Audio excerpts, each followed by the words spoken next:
नमस्कार। आज की वीडियो में डिस्कस करेंगे तिलक वेंचर लिमिटेड शेयर के बारे में। तिलक वेंचर लिमिटेड शेयर के बारे में बात करेंगे। इसमें न्यूज़ है, आज देखेंगे तो इस स्टॉक में 26% से ज़्यादा की गिरावट दिखाई दे रही है, पर यह रियलिटी में गिरावट नहीं है। आज तिलक वेंचर लिमिटेड का राइट इशू का एक्स डेट है, तो इस एक्स डेट की वजह से इस स्टॉक में 26% का डिस्काउंटेड प्राइस दिखा रहा है। शेयर का प्राइस 12 रुपये 25 पैसे है, पर जो कि राइट इशू में आरी शेयर अलॉट किए जाएंगे उसका प्राइस 5 रुपये के आसपास है, तो वही 5 रुपये के इसमें डिस्काउंट प्राइस दिखाई दे रहा है। और ये 5 रुपये का प्राइस जो है शेयर होल्डर को मिलेगा, जो कि राइट इशू के लिए अप्लाई करेंगे तो उनको एक डिस्काउंटेड प्राइस पे मिलेगा 5 रुपये के हिसाब से। तो आरी का एक्स डेट की वजह से इस स्टॉक में इतनी गिरावट आ रही है। हम बात करेंगे इस वीडियो में आगे कि राइट इशू क्या होता है और राइट इशू में कैसे अप्लाई करें।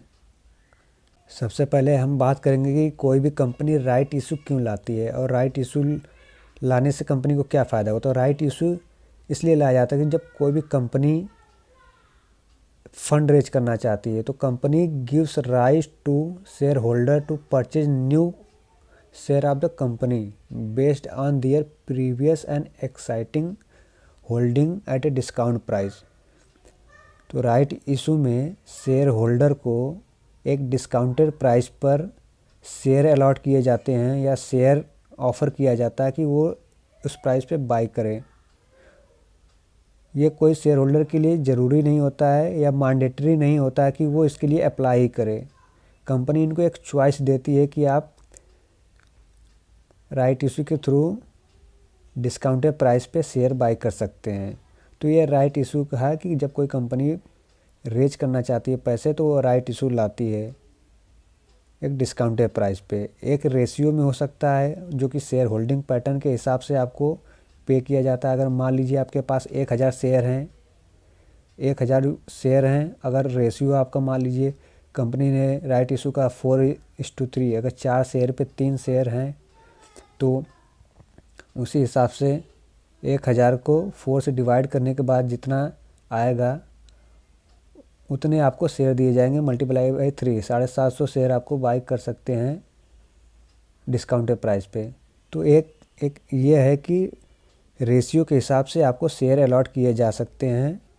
कोई भी कंपनी मुख्य रूप से पैसा ही रेज करने के लिए, अमाउंट ही रेज करने के लिए राइट इशू अप्लाई करती है या राइट इशू लाती है, जबकि कोई भी कंपनी पैसे डायरेक्टली फ्रॉम पब्लिक से पा सकती है, आईपीओ के थ्रू भी पा सकती है। FPO, IPO initial public offer and follow on public offer के थ्रू भी पैसे को रेज कर सकती है। पर यह राइट इशू आईपीओ और एफपीओ से इनको थोड़ा से कम एक्सपेंसिव हो जाता है, क्योंकि ये डायरेक्टली राइट इशू में डायरेक्टली ये शेयर होल्डर से पैसे मांग सकते हैं और कहे तो शेयर होल्डर से पैसे डायरेक्टली ये मांग कर रेज करते हैं। How to apply a right issue, अभी आगे बात करेंगे कि राइट इशू को कैसे अप्लाई करें। तो इसमें क्या है कि कंपनी विल जिस कंपनी का राइट इशू चल रहा होगा तो वो company will send a form to every share holder, अपने सभी शेयर होल्डर को एक फॉर्म सेंड करेगी। Investor receive a right entitlement intimation in their email, अगर वो एलिजिबल हैं, if they don't want to apply, फिर भी वो अप्लाई नहीं करना चाहते हैं तो वो अपने आरी शेयर को एक सेकेंडरी मार्केट में सेल कर सकते हैं। या कहे तो इन्वेस्टर की राइट इशू अप्लाई करने की एलिजिबिलिटी है, फिर भी वो अप्लाई नहीं करना चाहते हैं तो कोई मैंडेटरी नहीं होगा, वो अपने शेयर को सेल कर सकते हैं।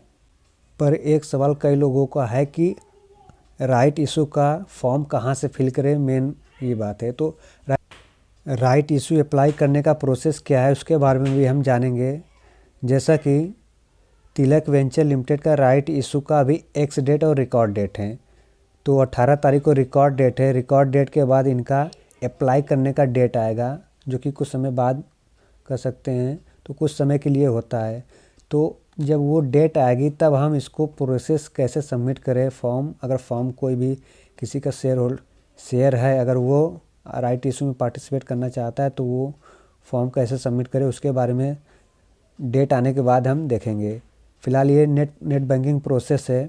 जैसे आईपीओ में अप्लाई करते हैं, एक फॉर्म होता है आईपीओ में अप्लाई करते हैं और पैसों को ब्लॉक किया जाता है, उसी तरह अब ब्रोकर के थ्रू भी, कई सारे ब्रोकर के थ्रू भी इसमें अप्लाई कर सकते हैं। जीरोधा वगैरह में ऑप्शन आते हैं तो ब्रोकर के थ्रू ऑनलाइन विजिट कर सकते हैं। उसमें ऑप्शन आता है, ऑप्शन ये होता है आईपीओ का जो ऑप्शन होता है वहाँ पे आईपीओ के ऑप्शन में जाने के बाद बाई बैक या राइट इशू का या डीलिस्ट का कई सारे ऑप्शन होते हैं। उस ऑप्शन में एक राइट इशू का भी ऑप्शन होता है, वहाँ से अप्लाई किया जा सकता है। ये सारे ब्रोकर ये सुविधा नहीं देते हैं। अगर ये सारे प्रोसेस किसी ब्रोकर में नहीं मिल रहे हैं तो आप RTA register and transfer agent के थ्रू उनकी वेबसाइट पे जाकर आप सबमिट कर सकते हैं। ये सबसे सिंपल होता है, लेकिन उसके लिए आपको तिलक वेंचर के आरटीए के बारे में आपको जानकारी होनी चाहिए।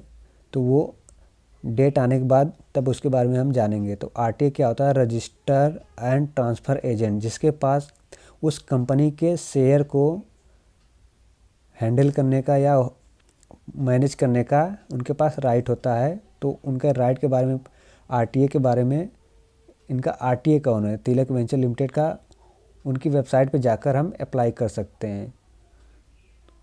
तो ये डेट आने के बाद हम देखेंगे। तो इस वीडियो में इतना ही। Thank you.